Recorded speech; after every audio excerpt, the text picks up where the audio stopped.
You're listening to The Jay Barker Show on Tide 100.9 in Tuscaloosa. It is indeed. Welcome into the program. Noah Haynes is at the control. We thank you all for dialing us in and all for the opportunity to call us as well, as we're going to jump on the phones early and often today.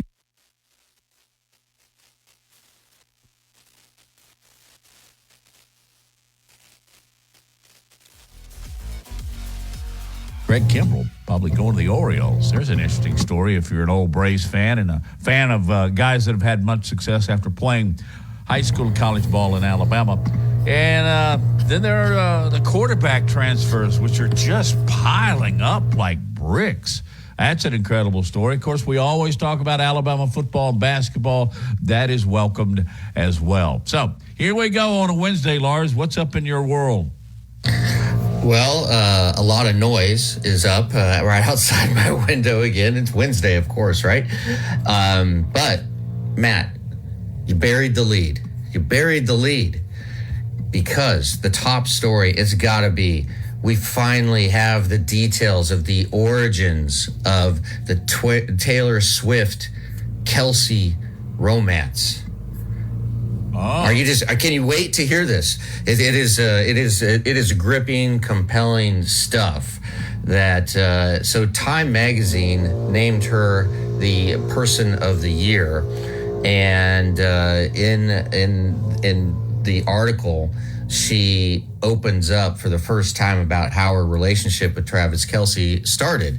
And she said, quote, "This all started when Travis very adorably put me on blast on his podcast, which I thought was metal as hell. We started hanging out right after that. So we actually had a significant amount of time that no one knew, which I'm grateful for because we got to get to know each other." And then she said she denied attending the Chiefs game she denied saying that that when she went to the Chiefs game against Chicago, that was their first date. She said, "By the time I went to that first game, we were a couple. I think some people think they saw our first date at that game. We could never be psychotic enough to hard launch a first date." So there you have it. There you have it. The world has been waiting to know how this blossoming romance between the Chiefs, Travis Kelce, and Taylor Swift began. You think the world has been waiting to know? I had a great idea. Turn down your microphone and turn up the lawnmowers. You know I'm saying this all tongue-in-cheek, right? Of course I do. But I have questions based on just on her verbiage. What does metal mean? Well, metal? Is that what yeah, I think we're going to... it was metal as hell. It was cool. It was cool. Hardcore. No. Yeah, that was hardcore. Yeah, we're going to need you to we need you to translate here. I know my generation had some words that are not used anymore that were new then, like groovy, and I still maintain that we were the origins of, hey, that's cool. And they make sense to me. But metal, and what was the other one? The dipping? Well, so she said that Travis very adorably put me on blast on his podcast. Now, I don't even know what that means. Noah, on blast means like he made me aware, right? Or well, I would say he like, I don't know exactly what he said, but he probably just like called her out, like mentioned her and was like, "Oh, Taylor Swift." Usually it's like playful ribbing a little bit, or it can be playful, or it can be like calling someone out and like sort of criticizing them. But it's to call someone out, name drop someone, and like say something about them. Usually something with a negative slant, but it can be just teasing. Okay, and so she then clearly reached out to him. I think so. So he kind of made the first move, but she made the real first move, which is cool. I like that. I like that in a woman. Go after what you want. And then but then she said we would never be psychotic enough to hard launch a first date. Okay. Noah. There's another one, hard launch. Yes. Okay. So this is what I was not too familiar with this until last year. So it's soft launch versus hard launch. A soft launch is whenever you like by bits and pieces sort of let the internet know that you have a significant other. But like you might post like a picture of you like and someone's hand is in the photo and people are kind of like, well, who is this? So, but but you don't really, until it's like super official and you guys feel certain about the relationship, then you're like, oh, this is my boyfriend, or I'm talking to this person. Whereas a hard launch is you just like immediately say like, I'm talking to this person, and if it doesn't work out, I guess I'm just going to be embarrassed. Yeah, and I'm she kind of did. embarrassed She went on. This will be the last, and there are really important stories to get to. Another one, Matt, is that the NCAA has proposed a new framework for how to pay athletes at the richest programs, and it is something that is remarkably similar to what our old partner Jay Barker has been advocating for a long time. But before we get to that, I just got to finish this. She did say that, they have been seen everywhere from Saturday Night Live to a bunch of different New York restaurants, and Swift implied that is by design. And here's another juicy quote, when you say a relationship is public, that means I'm going to see him do what he loves. We're showing up for each other. Other people are there and we don't care. The opposite of that is you have to go to an extreme amount of effort to make sure no one knows that you're seeing someone. And we're just proud of each other. So there you go. Isn't that sweet? Do you think, do they make it? Noah, we need your opinion. Do they make it all the way to the finish line and marriage? I don't know that Taylor Swift will ever get married, but I think this seems like a positive relationship. I think it does. Switching up. It's like whenever you date somebody of the same type of people, it's like switch up who you're dating. I think she switched up the type of person she's dating. So I'm interested to see how it goes. Wait a minute. You're giving some really good dating advice. Switch it up. Like if you date somebody and it doesn't work, just then the next person you date the opposite. Or date someone like she's dated a lot of like music celebrities or movie stars, but now she's dating like someone who's more of a football person who's a celebrity that way, which is kind of different. So switching it up. That makes sense. Matt? I've never heard you sleep on air. That's really good. That's funny. Well, I'll credit you and Noah. If I have difficulties tonight, I'm going to call you both up. Now, I understand it, but I will say this, though. It just seems an unlikely matchup. This big, burly, talented tight end from the NFL would be, reaching out to Taylor Swift. By the way, I've still not listened to any of her songs in its entirety. Oh, I'm surprised that she doesn't have her own channel on Sirius Radio. Because I have Sirius, and you and I are in the car together a good bit, and I've always wanted to play some of her stuff for you. She's good. She's a real. She's talented. They're both talented. Yeah. Noah, are you a Swiftie? I'm just a casual enjoyer. I like some of her stuff, but not all of it. Yeah. My brother's real into it. He went to one of her concerts. So when you go to as long as you guys have brought this up, jeez, can't believe I'm going to ask this question. We're going to go to the break. Where is she on the list of hot? Is she a top 10 in your book, Lars? I mean, is she a 10? She's very beautiful. She's striking. Yeah, I would say so. Is she the type of look that you would date? Yeah. Okay. That not me. Noah is all right. How would you characterize her looks? I think she's objectively attractive, but subjectively, she's not really my type. Yeah. Now, I date her for her money. How awful is that? But if anybody listening to the show and agree that she has great wealth, and that makes her a little bit more attractive. They're crazy. All right. I want to get into what you were talking about with the NCAA when we get back. Got a good show lined up for you as we will have Mike Rodak from Bama 24/7. He'll be on at the bottom of the hour. And there's an article online about the number of quarterbacks that are getting into the transfer portal. And some of them, just my jaw drops. Is that, these guys were having pretty good success at their school. And, but one guy leaves and I also feel greatly for the guys that have been standing in line behind them and suddenly a guy cuts in front of them. I guess that's standard procedure. Let's take a break on Big Noon Sports. When we get back, we'll talk more NCAA football. Of course, we're all acutely aware that Alabama's football team is preparing for Michigan, and lots of thoughts by that. And there is still a whole lot of griping going on in Tallahassee and Florida State, and now there are talks of lawsuits. It did cost the Seminoles a whole lot of money. You're listening to Big Noon Sports.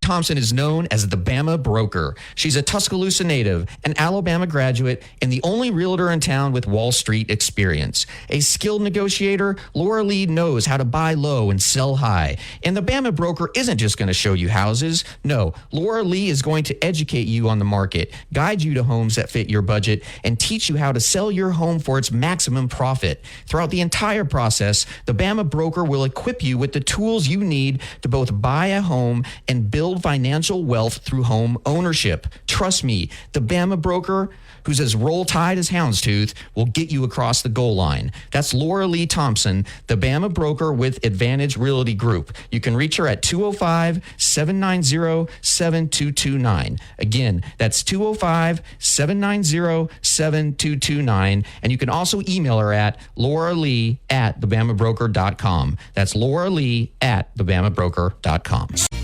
Tide 100.9 Tuscaloosa weather. A sunny but very cool afternoon. The high today 52. A freeze late tonight, clear with a low at 30. We look for a warming trend tomorrow and Friday. The sky mostly sunny both days. The high tomorrow 59, the high Friday 65. I'm James Spann on the ABC 3340 Weather Center on Tide 100.9. It's 53 degrees in Tuscaloosa. From T-Town to the Plains, this is Alabama's most in-depth analysis on the SEC. This is Big Noon Sports.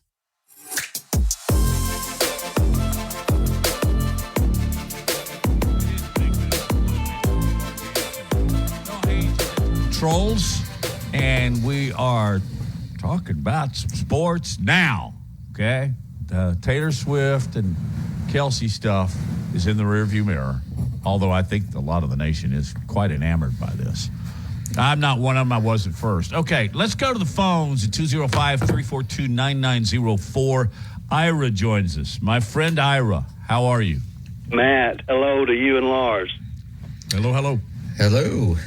Yes, roll tide, and Matt, blast me out of here now on this interview. So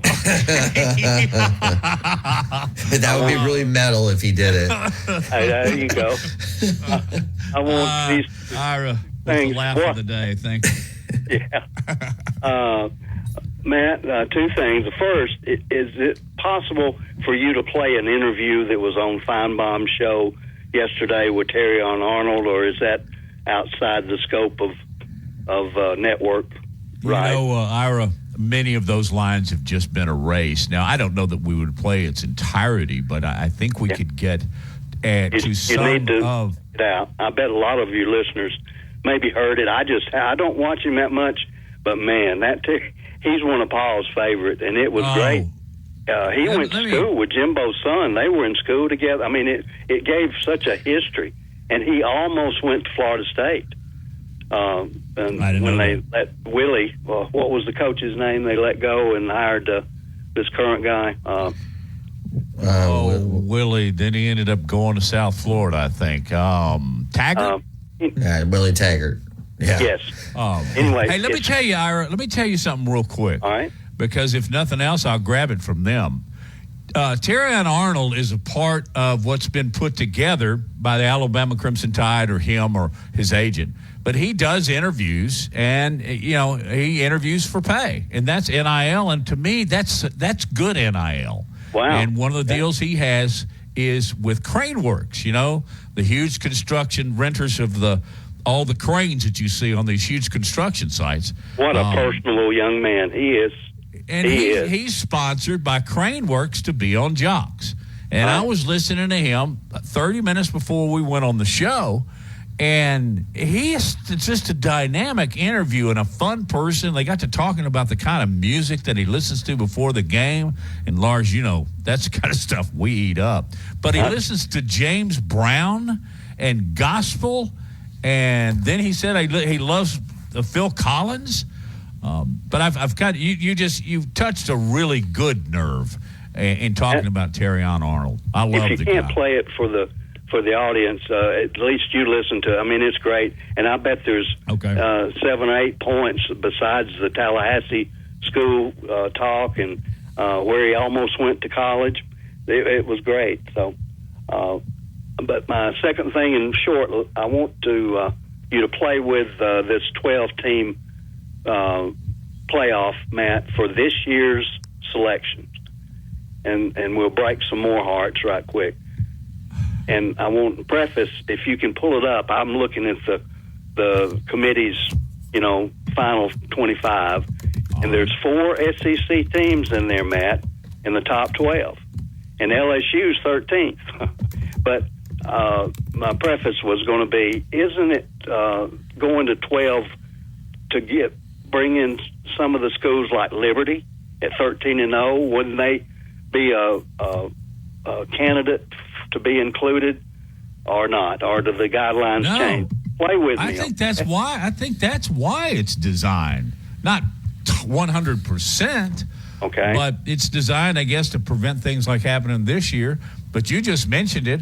Right now, LSU'd be, everybody in Baton Rouge would be throwing their arms up if they did 12 because they weren't in. So I don't think you're necessarily going to rid yourself of the problem of who's not in. But I do think it's going to give a Tulane, a Liberty, give somebody like that a real shot.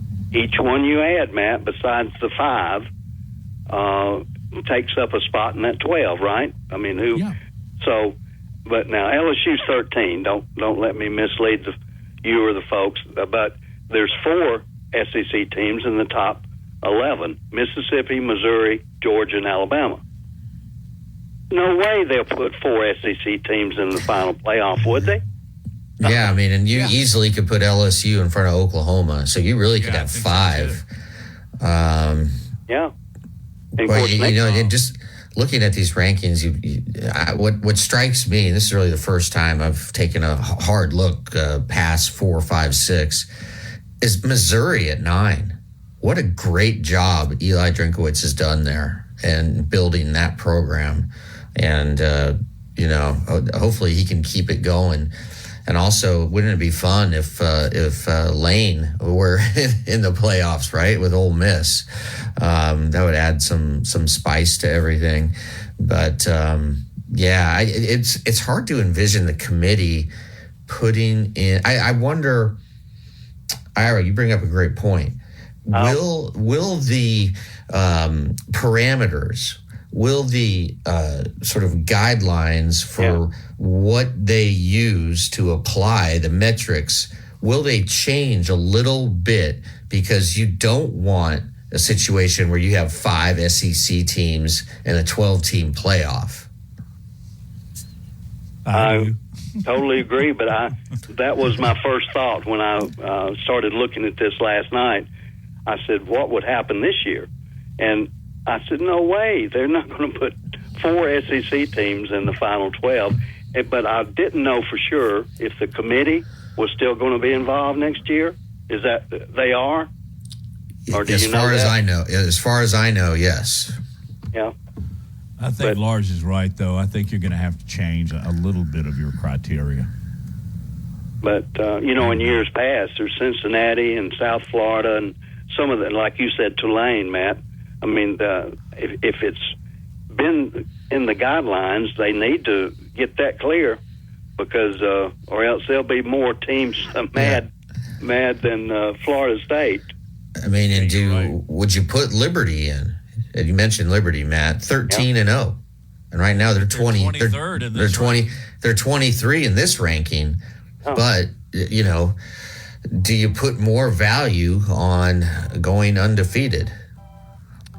Well, and also in that case, man, their strength of schedule is not going to measure up to anybody No. So, and that seems to be one of the larger weighing points here.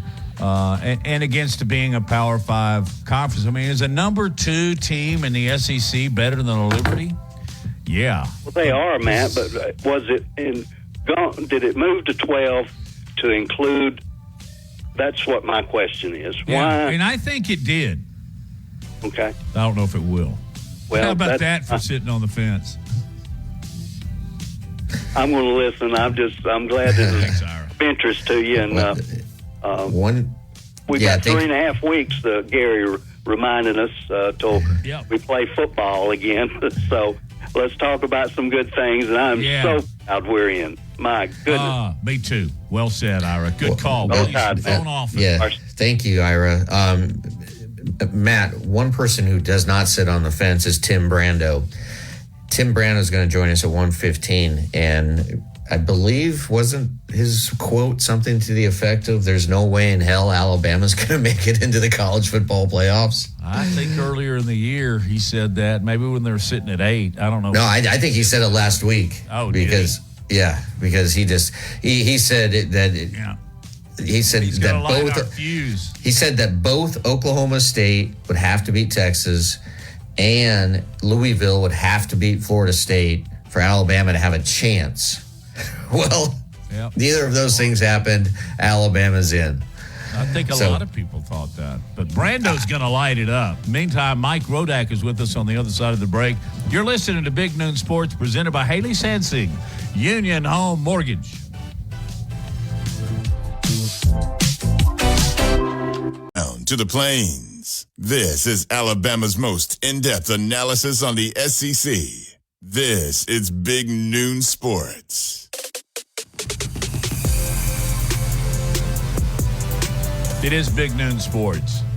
And quite a few of our interviews and programming, context of this show are brought to you by Laura Lee Thompson, the Bama broker. In tune to that, let's go to Mike Rodak, Bama 24/7. Mike, how are you? I know it's a little chilly, but sure is sunny. Things good in your life? Yeah, all good here. Just enjoying the first week without football in a while. Are you doing anything to get away from it? I wish. There's still news to write about, still things to do, so never really truly ends until you get into the middle of January or so. Mike, did you happen to see, and I'm guessing you did, this NCAA proposal for a new framework to pay athletes at the richest programs? Basically, it's President Charles Baker. He outlined this new proposal to alter the NCAA structure and create a new subdivision that would allow the richest programs to more directly compensate athletes through the use of what he's called educational trust funds and direct NIL arrangements. And I won't get into the nitty-gritty details here, but essentially you're going to create a tier, right, of programs, maybe, I don't know, 70 or so. And I'm guessing it would be within the framework of probably the 3 conferences, the SEC, the Big Ten, and the Big 12. Just your thoughts on this. And again, if you haven't had a chance to really look into it, we can skip over it. No, yeah, it's I would add the ACC in there as well. I think you think it, okay. Do you think that is a question I have. Like, do you think the ACC survives? Well, yeah, that is, I guess, a separate question. And the ACC is probably the next frontier of realignment too, because I think there's going to be a breaking point, especially with Florida State in their situation right now. They were already upset, with some of the things that were said back over the summer. And you could have teams like Florida State. And to be honest, like, everybody talks about Florida State, Clemson, Miami as being like the schools everybody wants, but I always hear it's actually North Carolina. North Carolina is the big prize that if the Big Ten or the SEC could get them tomorrow, they would. And I think Virginia is also up there as well in terms of new media markets and, teams that have schools that have, pretty big, what the right word is, resources, shall we say. Mm-hmm. So, the ACC might break apart because I don't know if Miami and Clemson and Florida State can survive in a conference with Boston College and SMU now, and it doesn't seem to work to me. But if it does survive, then I think you add it to those other three conferences. That brings you to about, I think, 69 or 70 right now. And this is the proposal that Charlie Baker's talking about, where you can't. The same concept applies. You can't have all these schools that have tons of resources in the same subdivision as schools that don't. And there just continues to be more and more schools trying to move up to FBS that don't really belong. The Delta states of the world don't belong in the same division as Alabama and Ohio State. And these schools are trying to operate in a way where there's more efficiency in terms of paying players. And that's part of this proposal as well, where schools will directly be able to enter into deals with players, which moves you closer to what I have been saying for years, I think is eventually going to be the end game of this, which is sort of a professionalized model where there's contracts and collective bargaining and, just kind of more direct salaried players. And it could be that these players are eventually deemed employees. There's a lot of litigation out there that's trying to advance that cause. There's national, labor relations boards cases, and there's all sorts of things that are pushing things in that direction. And the NCAA is essentially saying, let's try to get out ahead of it. So good for them. I mean, obviously the NCAA has been ripped over the years for being too slow. And this is a pretty forward-thinking model that seems to embrace the reality instead of trying to suppress it. And give Charlie Baker credit too. I mean, I grew up in Massachusetts. He was a 2-term Republican governor in Massachusetts who did a really good job of kind of balancing everything. In its own right, yeah. Mike. It does, exactly. He's really good at kind of balancing interests and trying to bring people together instead of just have people fighting endlessly. So I think that's what he's trying to do here is instead of fighting all of this, let's think of a model that works for both sides and try to bring everybody together. Well, it would eliminate that this word's been used a lot, Hail Mary. But I think about the fact that a Tulane could get into this, but let's face it, a Tulane's not going to win, unfortunately. It doesn't have that same long shot glamour that the NCAA basketball tournament, where San Diego State or Florida Atlantic can come in and they're just about to say, okay, you got 70 schools that are better than everybody else financially and on the football field. Charlie Baker's just saying, as I read it, Mike, he's saying, hey, why don't we recognize it and deal with it? Right, exactly. And again, I think this is a first step. And right now it would still be under the guise of NIL. It would just be schools directly paying players. There would still be Title IX considerations that would have to come into play in terms of balancing men's and women's sports, which would obviously be very important in this case. If you're paying men's players, you have to pay women's players equally. And then there would still be the prohibition against pay for play, which, again, that would be silly in my mind because this is obviously pay for play, but technically I guess they would keep that in place. So it's one step, but again, there's court cases in California and other states. There's the National Labor Relations thing. There's the antitrust case in the House of Representatives. There's a lot of things that are, from a legal standpoint, continuing to push that cart down the road where I think in an X number of years from now, we're going to be talking about, players as employees. And look, I know people don't like that. I think there's a lot of people you listen to, that fans that will say, it's ruining college sports. It's whatever it is. And look, it's only happening because there's money out there, because people are willing to pay money to millions of dollars to players and hundreds of thousands of dollars for luxury suites, tickets.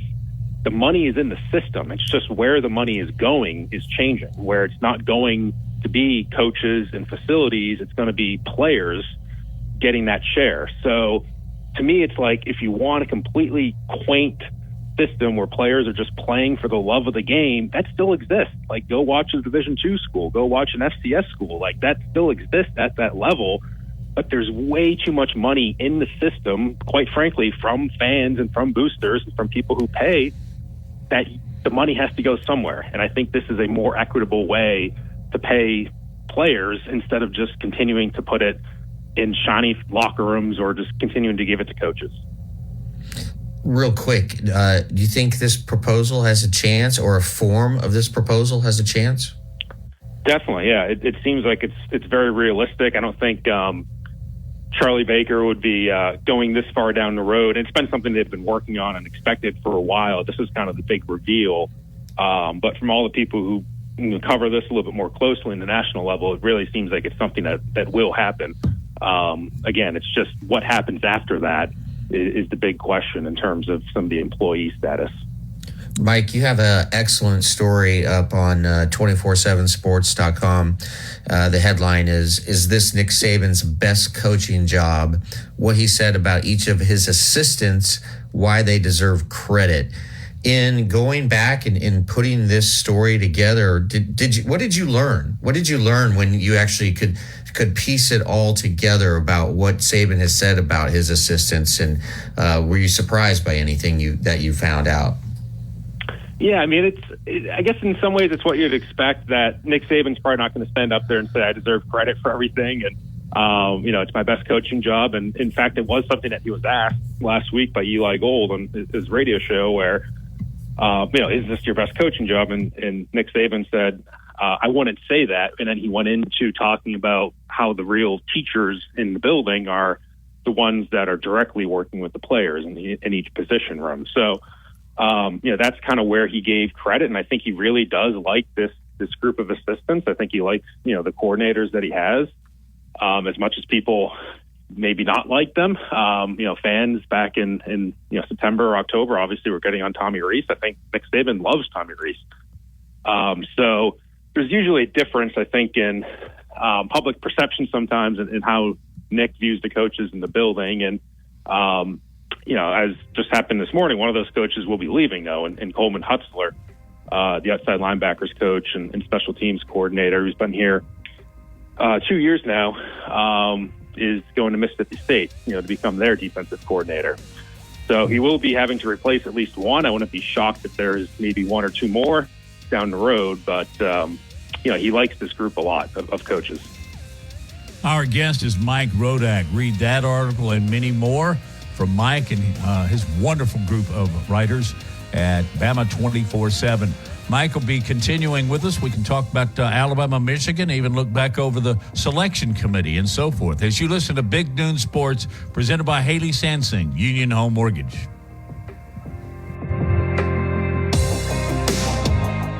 From our home base in Birmingham, Alabama. Securing the best mortgage possible requires a lender who has knowledge, is trustworthy, and treats customers like family. And no one is better at all of this than the mortgage miracle worker, Haley Sansing. Based right here in Tuscaloosa, Haley Sansing has spent decades working in the mortgage industry. With Haley, it's personal, holding your hand from contract to close. With Haley, it's about one thing, you. Call Haley on her cell, yes, her cell, 205-792-1813. That's 205-792-1813. Let Haley help you. NLMS number 230376. Tide 100.9 Tuscaloosa weather. A sunny but very cool afternoon. The high today 52. A freeze late tonight, clear with a low at 30. We look for a warming trend tomorrow and Friday. The sky mostly sunny both days. The high tomorrow 59. The high Friday 65. I'm James Spann on the ABC 3340 Weather Center on Tide 100.9. It's 52 degrees in Tuscaloosa. More Big Noon Sports coming up. In fact, it's right here. Big Noon Sports. Noah Haynes is our producer. Lars, Matt, and an often guest of ours from Bama 24/7. Read it, okay? Put it on your favorites list. That's what you need to do with Mike Rodak. Mike, we were talking about this earlier with the guest, and instead of just going back and forth of if Florida State, if Alabama, I think we've probably played that out. Will the expansion to 12 cut down on this? No, because if you think about it, you get the 4 automatic bids still for the top 4 conference winners, which next year is going to be the Power 4 because the Pac-12 is going to be gone. And by all accounts, it seems like when they initially announced the 12-team playoff, it was 6 automatic bids, 6 at large. It seems like now that the Pac-12 is gone, they're pretty close to finalizing 5 automatic bids, 7 at large. But even then, you would only have one SEC team that wins the SEC championship, which I don't know if that would be Texas or Alabama this year. Like, both of those are in the top 4. And then you would have one Big Ten champion, which Michigan and Washington are both Big Ten. And which one of those would be the winner? So only 2 of the current top 4 teams would be top 4 teams next year. And your number 3 team next year would be Florida State as the ACC champion. Your number 4 team next year would be your Big 12 winner, which the highest ranked Big 12 winner this year in terms of the teams that will be in the Big 12 next year is Arizona. And so essentially under next year's format, you would have teams like Florida State and Arizona that would rise up to become number 3 and number 4 seeds, get a first round bye, and then basically, be in position as a well-rested team to beat a team like Alabama or a team like Washington or a team like Oregon, Ohio State, Georgia, a team that's not a conference champion, that quite frankly is probably a better team. And so there's still going to be a lot of controversy about that when you have an Arizona that sneaks up to number 4 and you have Alabama that's number 6 or 7. That's just going to be the new frontier and the new place, I think, where people are going to argue. I don't think it's going to fix everything. With Tyler Buchner entering the transfer portal and going back to Notre Dame to play lacrosse, which, by the way, is an amazing story. I didn't realize that he committed to Michigan as an 8th grader to play midfield in lacrosse for Michigan. But so this leaves for next year, or at least on the roster right now. Let's just stick with that. Milroe, Ty Simpson, Dylan Lonergan, Eli Holstein. Those are the current scholarship quarterbacks on the roster. What do you think the quarterback room is going to look like next year? And is the fact that Ty Simpson hasn't entered the portal, and you said you have quarterbacks all over the country just getting in there, does the fact that he hasn't entered yet indicate that he's going to return? Yeah, so a few things there. I'll start with Ty. I think there's obviously guys aren't really going to go into the portal right now for Alabama because they're in the playoff. And if you do that, then, you're essentially leaving a team before you can win a national championship. So like even Tyler Buchner went into the lacrosse portal, but he's still going to be with the football team through the playoff. And that's the only current player who's gone into the portal. So officially, no, I don't think any players are going into the portal right now, but that doesn't mean unofficially you can't sort of have those conversations. I think it happens all the time. There's obviously agents that are involved on the NIL side. And so if you are a player thinking about going into the portal, I'm sure you could have an idea of what's out there for you. A team might even save a spot for you, so to speak. And then it officially, you go into the portal officially after your last game. So I wouldn't 100% read into that, but I also wouldn't 100% say that Ty Simpson is gone.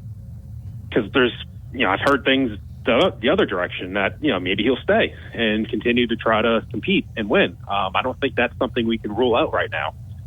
So it'll be a crowded room. And that's the other thing is that you still have those 5 quarterbacks because, again, Buchner is going to be around for the next month here.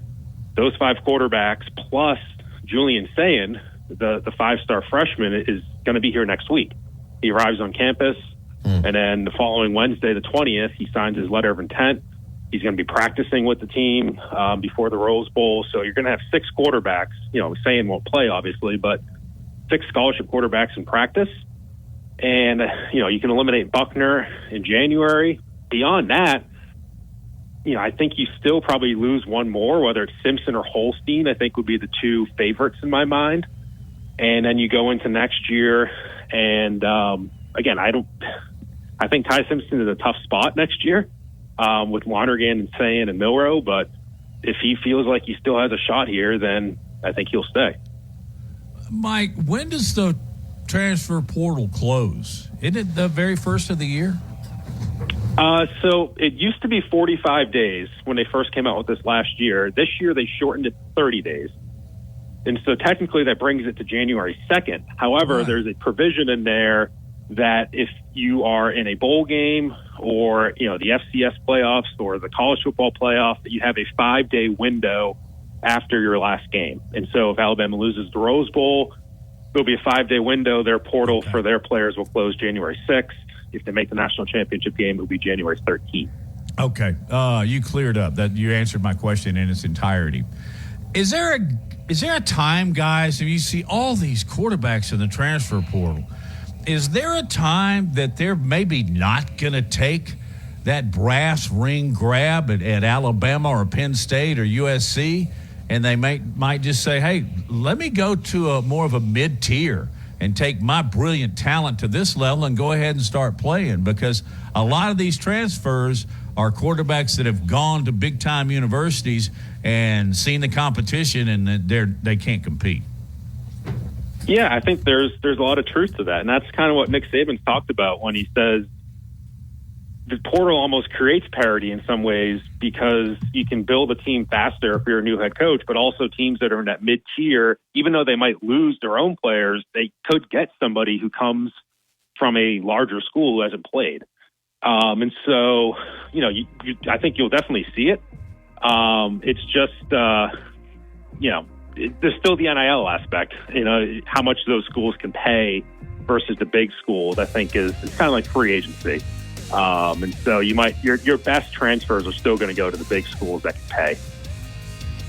Hey, great stuff. I really enjoyed this last segment. Pretty deep dive and you explaining a lot of stuff to us. Thanks, Mike. Happy holidays. I know we'll talk again soon. You got all your Christmas shopping done? Haven't even started yet, but I'll get there. Yeah, I was actually thinking about that today. I'm like, oh my God, I haven't started Christmas shopping for my 3 kids. And you got 3 kids, but I don't enjoy Thank you, Mike. out of the masses. Thank you, got Mike. it. Thank you. See you next week. Christmas talk next hour. Now, got a couple other things. Did you see what happened? Mike McCarthy had to have appendix. We'll talk a little bit of stuff outside the world of Alabama football, but it's always going to be there. You're listening to Big Noon Sports.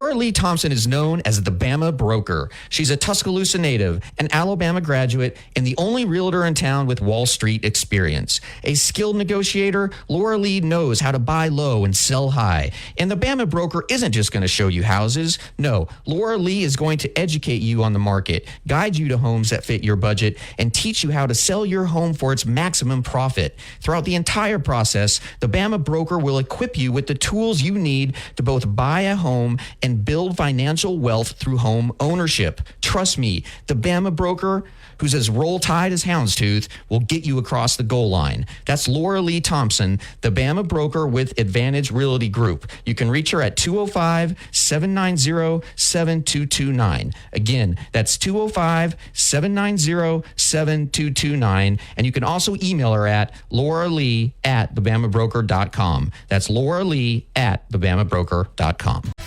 WTBC Tuscaloosa and W265CG Tuscaloosa, a Town Square media station. Tide 100.9 and streaming on the Tide 100.9 app. From the Fox Sports Studios in Los Angeles, here's Nick Cope. The merry-go-round that is the New York Jets quarterback room keeps spinning. Today, Coach Robert Saleh said Zach Wilson will once again start at QB this Sunday when they take on the Texans. Vikings coach Kevin O'Connell said they'll stick with Josh Dobbs at quarterback coming off their bye week. Bills GM Brandon Beane said linebacker Von Miller is available to play this weekend against the Chiefs. Beane also said he doesn't anticipate Miller being placed on the commissioner's exempt list based on talks with the league office. Cowboys coach Mike McCarthy is slated to have surgery today after being diagnosed with appendicitis. He's expected to be released later on today and coach this weekend. In baseball, MLB Network reports the Yankees are close to finalizing a trade for Padres outfielder Juan Soto, and reports say free agent closer Craig Kimbrell is close to signing a deal with the Baltimore Orioles. This is the Big Noon Sports Network.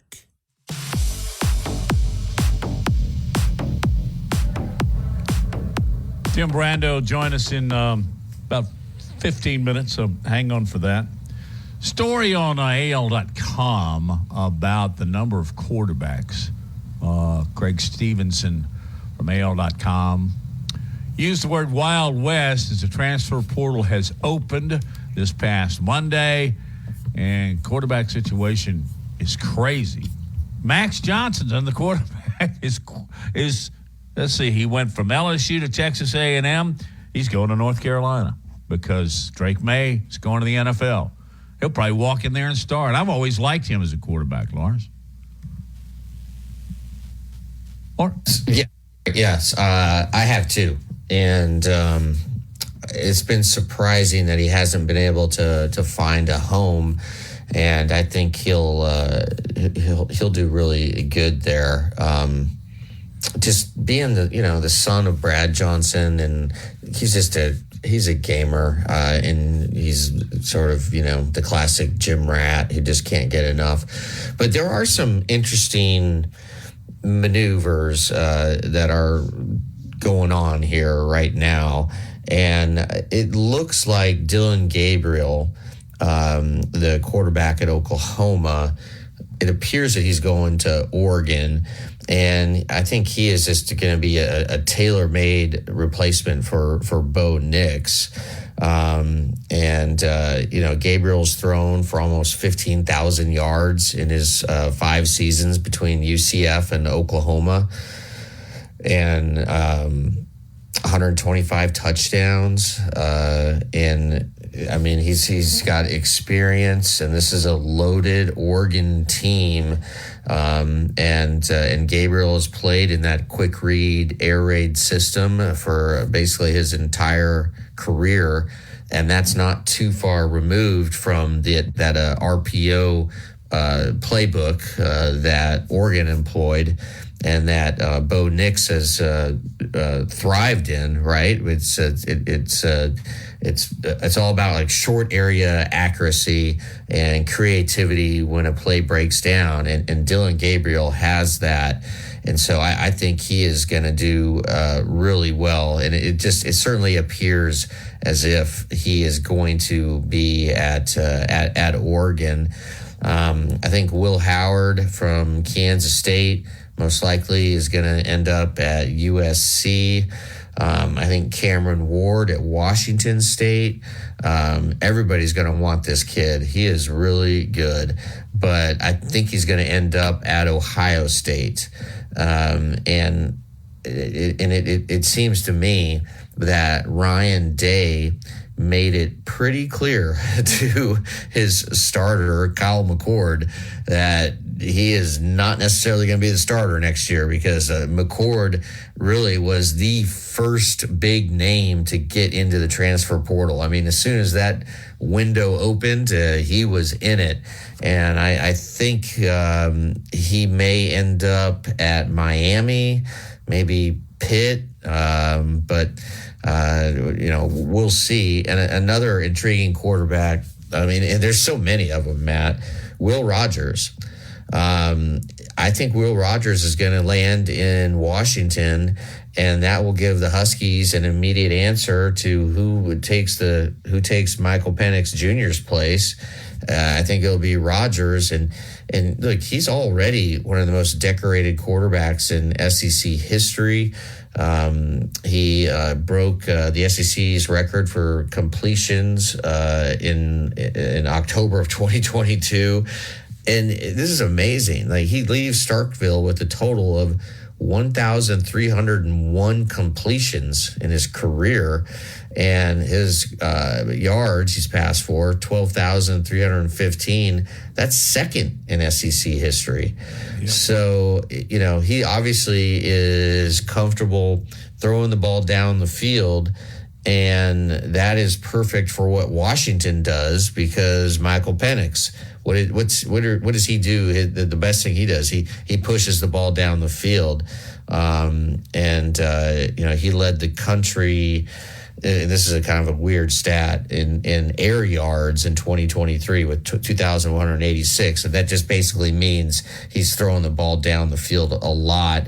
Huskies use a lot of play action, which was the staple of Mike Leach's air raid, which is what Rodgers played in for a long time. And so I expect I think Rodgers and Washington are a perfect fit.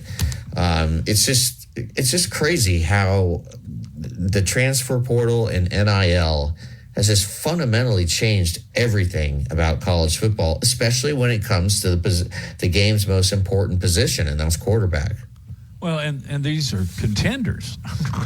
Yeah. And it's hard to understand, but then again, often you're glad they transferred, like Jermaine Burton and Marshall. I mean, these guys transferred from national championships, and then maybe they're going to win another one with a different team. Then we'll have another category to keep up with. But I'm looking through all of the guys, the quarterbacks of note, and let me tell you, at the very bottom of the article I'm reading, there are others of note. There must be 20 more quarterbacks of noted schools that are also already in the portal. My question is, I haven't seen any of these things where it indicates that Auburn's going to get a quarterback. I haven't seen anything. Have you? Not yet, but I would assume that Hugh Freeze has got his eyes on someone. But at the same time, I mean, he got pretty good play out of his quarterback in the Iron Bowl. I mean, I don't know. Hugh Freeze might be comfortable with him, Thorne, moving forward. I don't think he is. I don't think so either. No, I mean, I'm just speculating. I'm just throwing out a maybe, right?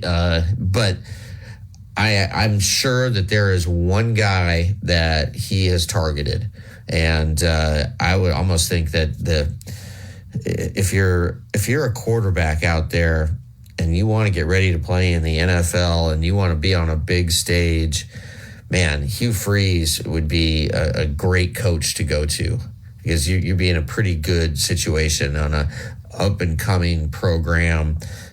You're not likely to play for a national championship, but you never know. I thought it was really interesting that, and I can't pronounce his name, DJ Uiagalelei.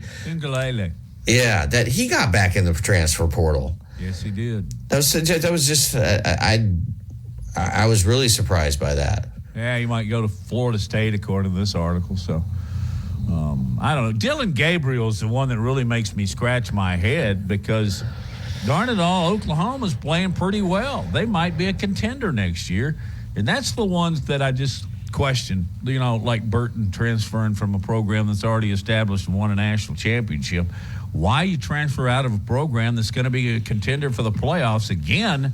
I don't know. Maybe somebody's coming in. He hears footsteps, but well, also, I mean, moving to the SEC, like Oklahoma's path to the playoffs just got a lot harder. I mean, in Oregon, granted, they're going to be in the Big Ten, so it's not like Oregon has got a cakewalk, but yeah, it's just it's head scratching. Why would Dylan Gabriel leave Oklahoma? Brent Venables just must be beside himself, because he beat Texas. Yeah. Yeah, and that Gabriel had a great game. He did have a great game. He had a great game. But, we don't know what's going on behind the scenes. Is it possible, like, if he does end up at Oregon, is it NIL money? I mean, probably. Well, yeah, I think the Phil Knight Nike money could attract anybody. Except for Jalen Milroe. I think Jalen Milroe is being compensated pretty well, or at least he will be. Speculate. What do you think he's making? A couple of mil? Yeah. Wow. What would you do if you were a junior in college with $2 million, Lars? I know what you do, because you're smart with your money. You'd put half of it away. Use the other half to pay the taxes, because you're going to be taxed. You're going to be taxed at 48. What is it? 48%, something like that. I think only you would know that. I certainly. Yeah. Sorry. Yes. All right. No, it's not 48. I think it's high 30s, but it's a lot. You need to set a lot of money aside for taxes. I think you set aside at least a third. Yeah. Anyway, that keeps you safe because the government will find you, whether you're a starting quarterback or, not going down that road. Hey, when we get back. The government, by the way, they tracked me down and said I owed like $12.45 that I didn't pay. Like, really? Okay. Really? That would make me breathe a huge sigh of relief. That's all? That's all I missed? Wonderful. I'll send you twice that much. All right. Stand by, folks. The rocket is about to launch. Tim Brando is coming up on Big Noon Sports.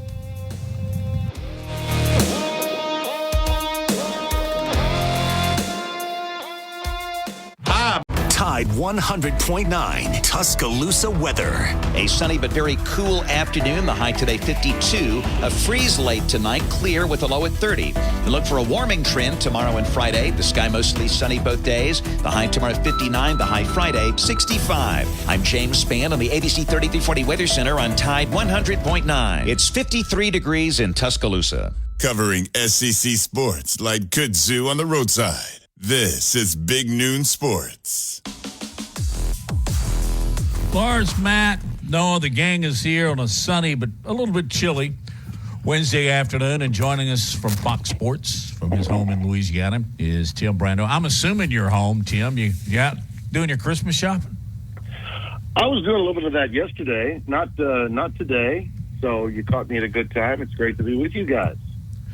Thank you. Well, we got to start with last week as we were talking about Louisville having a win, and Texas Tech having a win. Well, neither one of those happened, and Alabama still got in. Tim, I'm going to just hand you the ball. You can go from there. Was it Florida State or Alabama? Well, the question always is did the committee get it right? And I sort of understand that to a certain extent, okay? But the question really ought to be, how did the committee go about getting it right? Was that accurate? Is that the way it should be done? And the answer to that is a resounding no. I mean, just be honest, be transparent, and they never are. They absolutely never are. Boo Corrigan could have just looked right into that camera and told Reese Davis, "Hey, we had a conundrum here, Reese. The question was, who are you going to take, Texas or Florida State?" And the bottom line is, if Alabama, if you're going to take Texas, Alabama had to beat Georgia, and if you were going to take Georgia, then Florida State would get in over Texas, because that committee had made up their minds they were not going to have this 14 field minus an SEC team. I mean, that's the bottom line. That's exactly what happened here, and I credit Commissioner Sankey for doing the groundwork that commissioners must do for their constituency. He hit every platform at the Worldwide Leader, hit it hard, hit it really hard, and he's to be commended for that. He was on McAfee all day Friday. He was on game day with basically a 30 to 45 minute infomercial for not just Alabama, but for Georgia too. I think he wanted to get them both in, and why not? You're the commissioner of the SEC. And he had a lot of ground support from the people that have tremendous influence on that set on game day. And some of them even flip-flop. Greg McElroy being among those. And I have great respect for Greg. I think he and Sean McDonough might be the best broadcast team they have on ESPN. I adore Sean's work, and I think Greg is remarkable. But he had said maybe 3 days earlier, the sanctity of college football is at stake. Florida State needs to get in.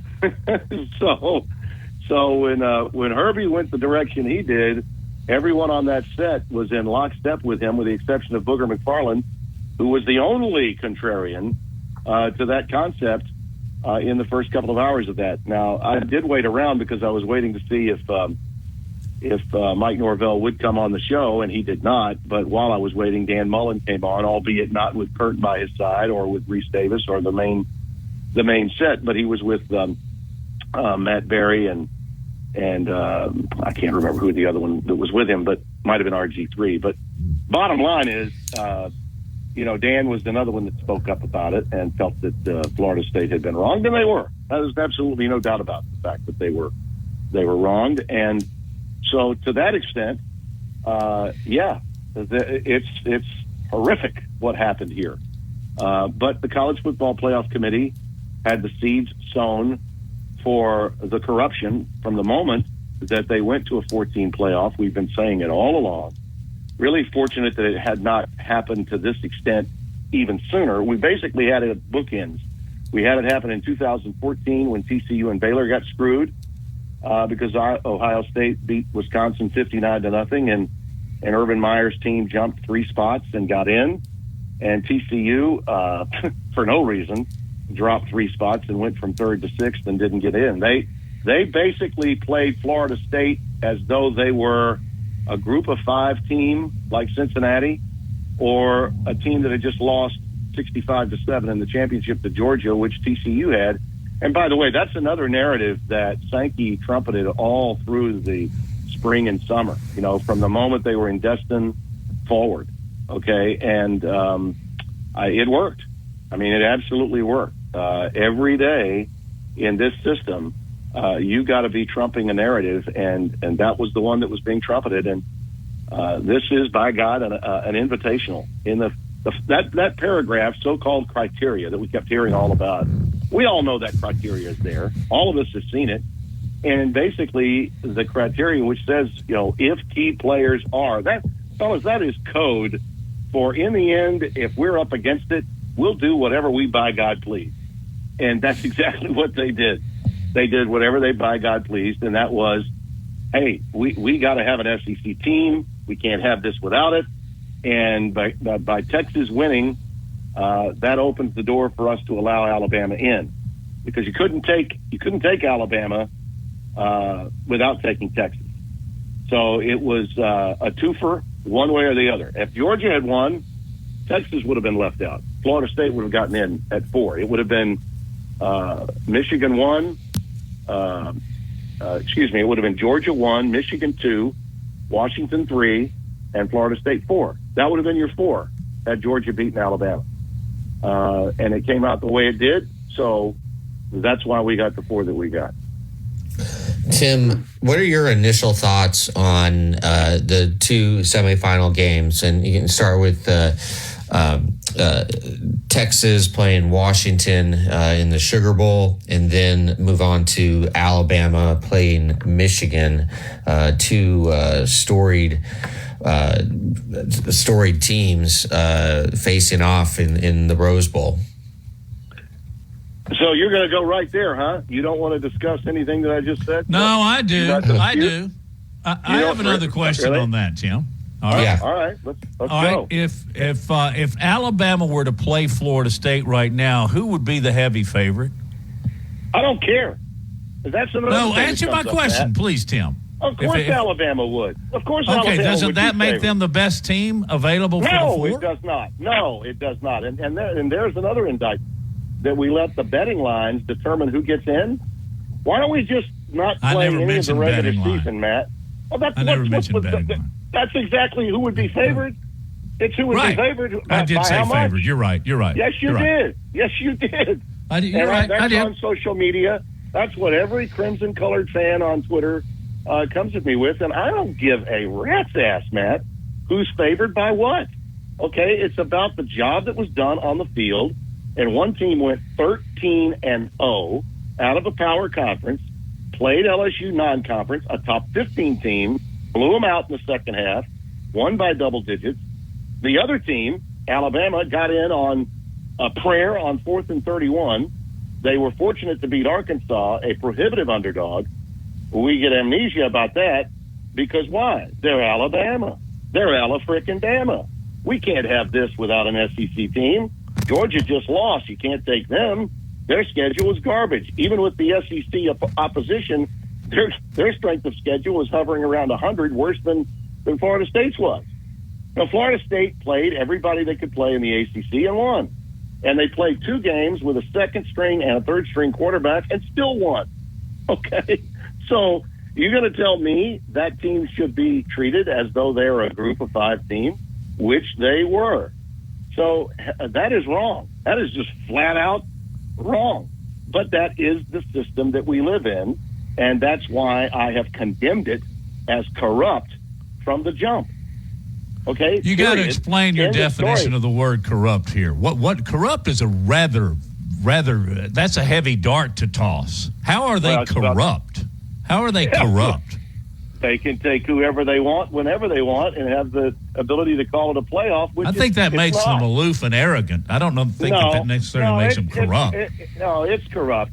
It's corrupt because they have no transparency.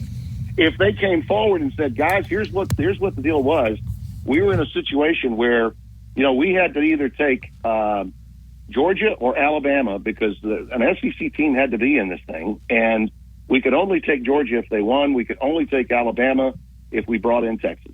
Just say what's true. So the fact that they come back, Reese Davis asked him, I don't know how many times, and Boo says, well, they went at it 6 times, 7 times, and all we could come up with was this. Well, why is that true? Why is that so? Okay, if they weren't corrupt, why aren't cameras in there during the process? Why wouldn't they allow access to anyone who wants to see how they came up with the 4? It is corrupt. All right, I just got to say one thing. I am really close friends with Kelly Whiteside. She was, and you probably know Kelly, Tim. I'm not saying the individuals are well, but by implication, you are saying that the individuals are corrupt. No, I'm not. No, I am not. I'm saying the system is a corrupt system. I'm not saying the individuals on that committee are corrupt. That is a joke and that is a lie. And that's an implication that's incorrect. Wow. Hey, let's do this some more, Tim. Can you hang on? Sure. I know a lot of people on that committee, too. I know Boo Corrigan, okay? I knew his dad really well. Know his brother, Tim, was a broadcast associate at ESPN with me. You can't take this stuff personally. Once you make it personal, then you're out of line, okay? This is my professional opinion. And Lars, it has been since the beginning of this God-forsaken format that they put in place. 4 spots for 5 Power 5 teams. It was garbage from the start, and they got exposed for the corruption that they've always had. Yeah, the math is never fit. You are correct about that. Tim Brando is our guest on Big Noon Sports. We'll continue this conversation in about 3 minutes.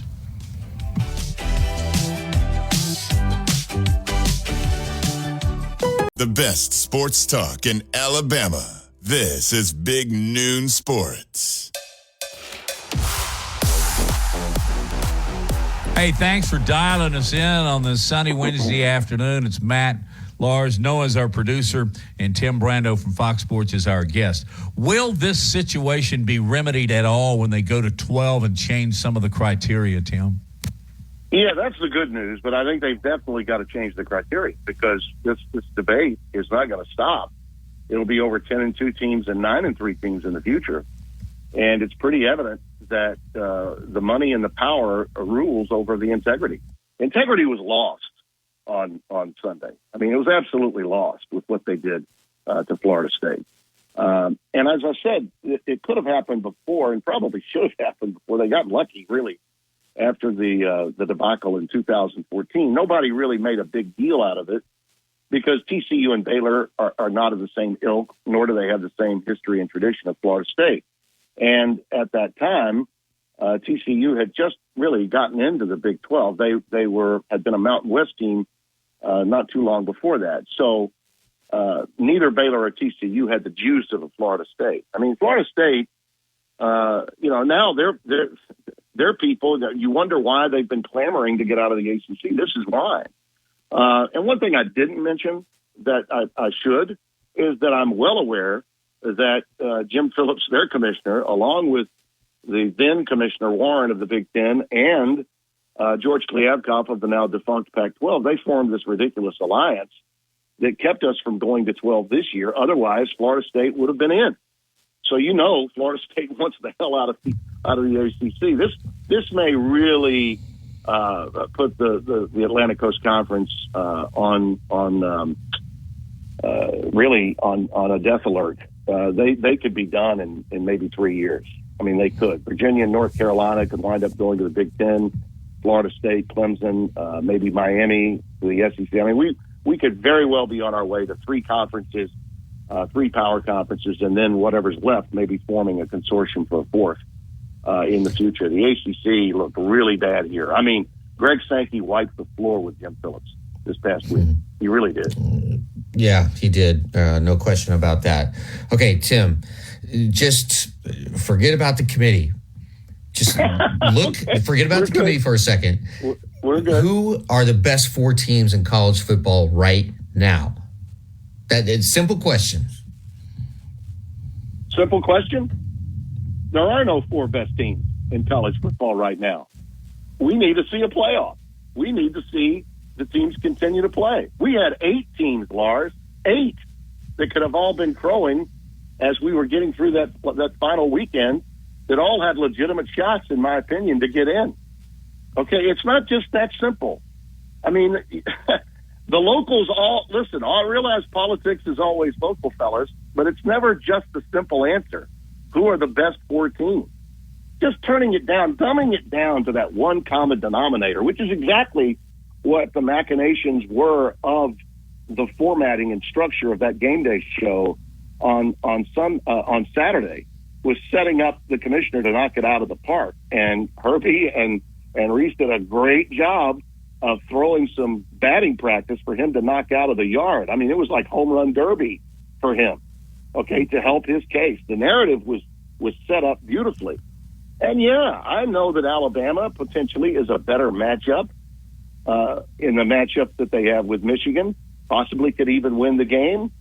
And maybe Florida State, with its second string quarterback getting healthy, which he would be out of concussion protocol to play the game, might not be as good, but we'll never know. We'll never get that opportunity. We'll never see that, because those kids who went out and won every single game and did so at the end without their first string quarterback and then their second string quarterback, busted their butts with a great defense, they get no chance.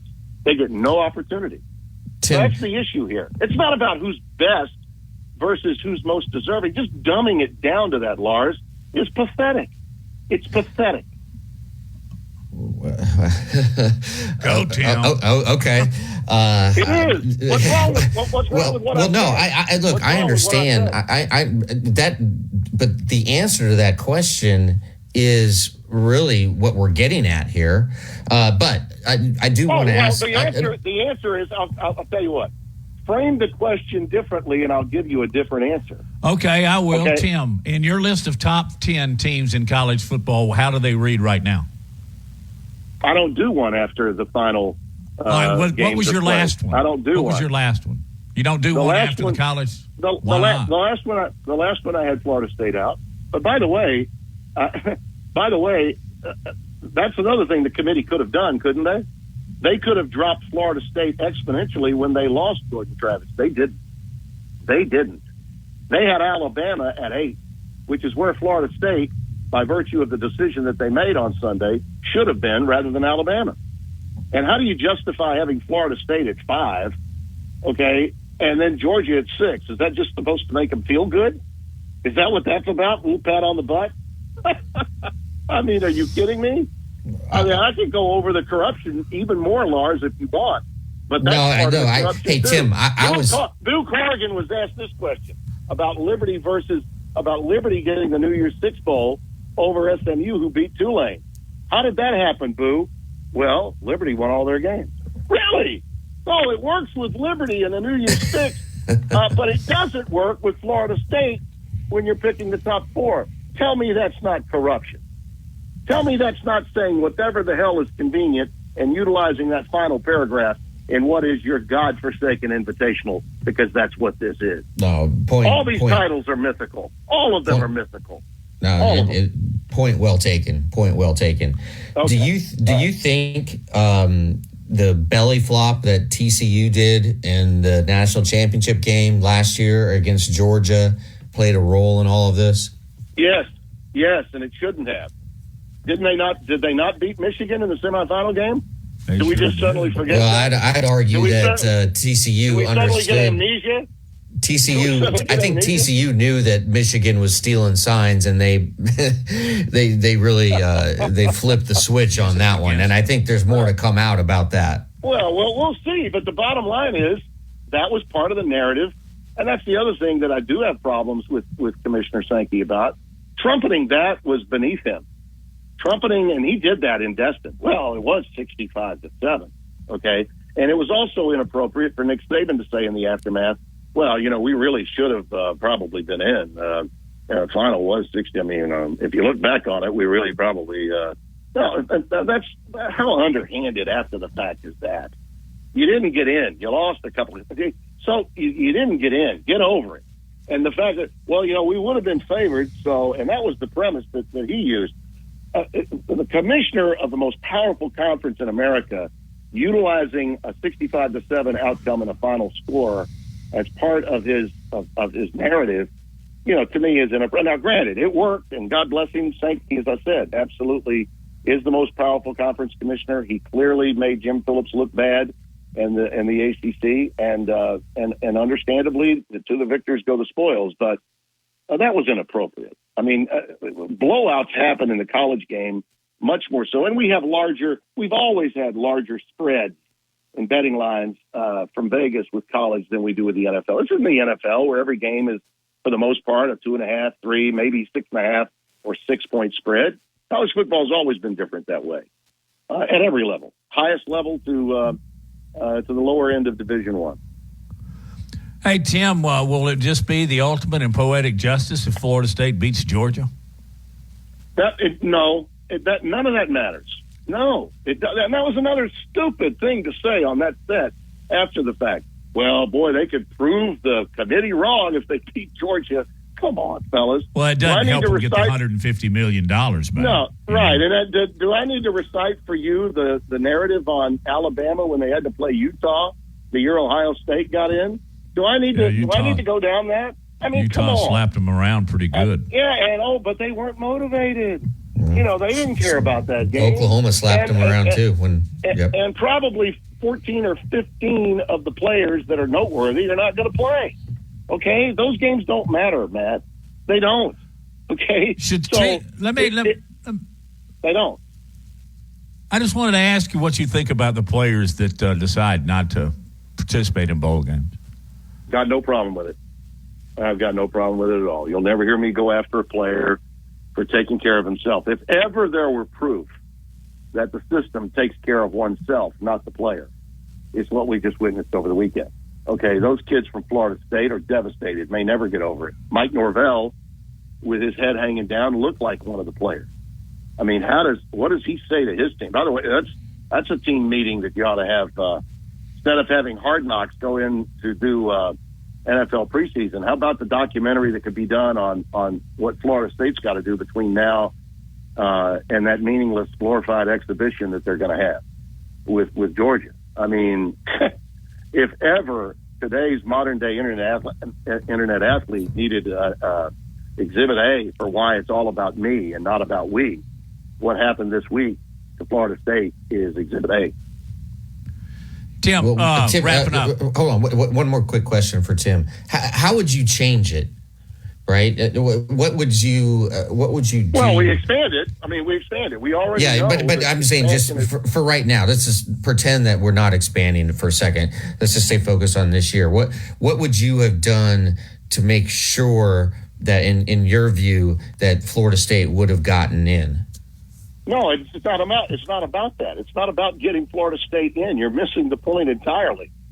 It's about telling the truth and being transparent from the committee's perspective on why they did what they did. You put yourselves in this position, okay? We scrutinized the very first committee. Who's making up this committee? Remember, we all knew Archie Manning was going to be on it. Then he had to have knee operations, couldn't be. Condoleezza Rice is going to be. Nobody really knows who's on these committees anymore. You mentioned Kelly Whiteside's good for you. You like her. She's a friend of yours. That's fine. I understand that. I do. But when you're part of a corrupt system, there's no way out, Lars. There's no way out. This was destined to fail. Absolutely, completely destined to fail from the jump. And it only happened because after the BCS debacle of the rematch of LSU and Alabama in 2011, too many people were in smoke-filled rooms afterwards and said, we got to stop. We got to put a stop to this. And, of course, it didn't really matter. A few years later, we had an SEC championship with Alabama and Georgia. It could have had probably more if we'd stayed at 4, regardless of whether they played in the SEC title game or not. This was a system made to fail. The only change I would make from a committee standpoint with this god-awful system is be bold enough and transparent enough to admit what the discussion was about. And the discussion, we have since learned, Dan Wetzel did a wonderful job, I thought, in his article in Yahoo. It was a conundrum. If Georgia wins, Florida State's in. If Alabama wins, Texas. Brought yourself, boys. You're coming to the SEC, and we help you get in your first college football playoff, because that is exactly what happened. Have the guts to come forward and tell the truth. They don't tell the truth. And that is corrupt. Had they just come out and been all transparent about it, would you be okay with the 4 that they selected? Yeah, okay. I would have been. Oh, yes. All right. Hey, Tim, go hit the links. Go get some grocery shopping done. Appreciate your stance and your spirit. Thank you, Timmy. Well, this is awesome. I've been this way for over 30 years, fellas. I've been fighting this fight, and no one's going to keep me from continuing to do it, and that's even with 12. If they don't change the criteria, I'm calling their ass out. Good. Thank you, Tim Brando. Awesome. Thank you, Timmy. Thank you. You bet, fellas. I think we're already getting follow-up calls, so we'll take them in just a moment on Big Noon Sports. Tide 100.9 Tuscaloosa weather. A sunny but very cool afternoon. The high today 52. A freeze late tonight. Clear with a low at 30. We look for a warming trend tomorrow and Friday. The sky mostly sunny both days. The high tomorrow 59. The high Friday 65. I'm James Spann on the ABC 3340 Weather Center on Tide 100.9. It's 53 degrees in Tuscaloosa. From T-Town to the Plains, this is Alabama's most in-depth analysis on the SEC. This is Big Noon Sports. Brought to you by Haley Sansing, Union Home Mortgage. Appreciate her sponsorship of our program. Let's go to the phones immediately. Reaction to Tim Brando. James, what's on your mind? Yeah, I just, this is all crazy. If Booger and Tim, if LSU was in the exact same situation right now, their tune would be changed, okay? They hate Alabama, and that's the bottom line. I think there's some dislike there. If LSU had lost to Texas and beat Georgia and they got jumped up just like Bama, you're telling me Tim Brando would be talking the same way he's talking now? No way in hell.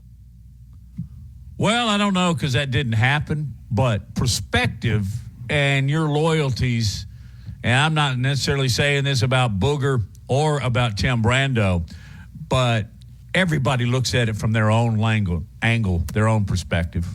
I understand that. And you know, they're talking like the FSU kids are getting hosed, and they are, but nobody's saying, well, Bama beat Georgia, number 1 team in the country. What about those kids? You know? I think Georgia has a reason to be, you know, they were number 1 team in the nation for 2 years, so I don't know. Lars, your comment here. Yeah, and I'm not saying Tim Brando is doing this, but there is a long list of media people that have made careers and literally millions of dollars by doing one thing, and that is agitating Alabama fans. The top of the list is Clay Travis. Clay Travis made his name by pissing off Alabama fans. Hey, James, thank you for your call. Appreciate it. And call more often. Let's go to Warren. It's great. It is what it is, and I wish we had the 12-team playoff this year. Yeah, I do too. Great point. Good wrap. I think we've got Warren on hold listening to Big Noon Sports. Hey, real quick. I'm sorry I didn't read the article that the gentleman had written. Don't want to relitigate FSU not getting in. They didn't get in. Don't want to get into the outrage and the kids feeling bad. I'm sure they feel bad. Fact is, Alabama's in. That's it. I know Clay Travis. Yes, he made his living on hating Alabama. One thing he will not relent on is that Nick Saban is a great coach. Alabama's a great team. You won't get him to deny that. Look,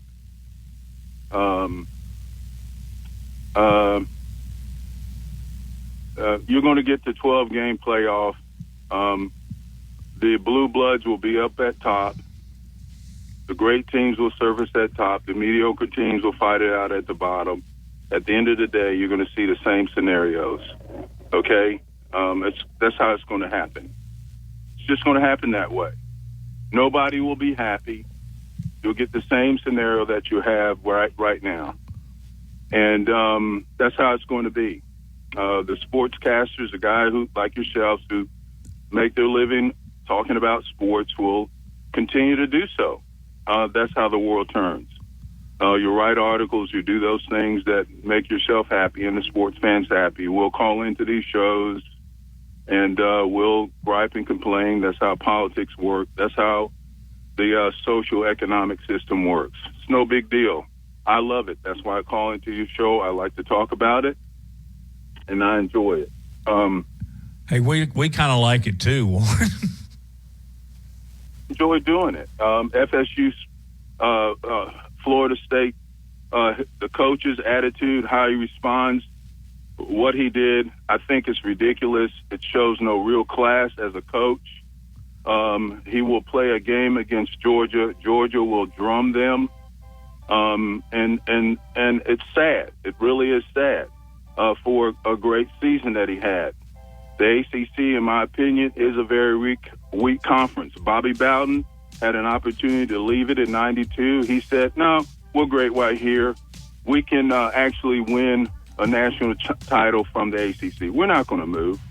Also, there's also reports that the holdup for them doing the moving into a 12-game playoff came from the ACC commissioner. That's out there. I don't know why Booger and all the rest of them who are complaining don't talk more about that. You know, these guys need to get on their game. I love the fact you brought up. In his defense, Tim Brando did mention that. I love the fact you brought up Bobby Bowden. How do you think Bobby Bowden would have responded to this? Yeah, I mean, we need to. So, we want to be all transparent. Be transparent about those things. It's like a politician. Well, they're not going to tell you the truth. But it's just like the NIL deal. If we're honest the way we want to be honest about things, we could deal with this thing. But all guys, right, Warren, we are flat out of time. I'm sorry. We'll pick it again up tomorrow with your phone call on Big Noon Sports.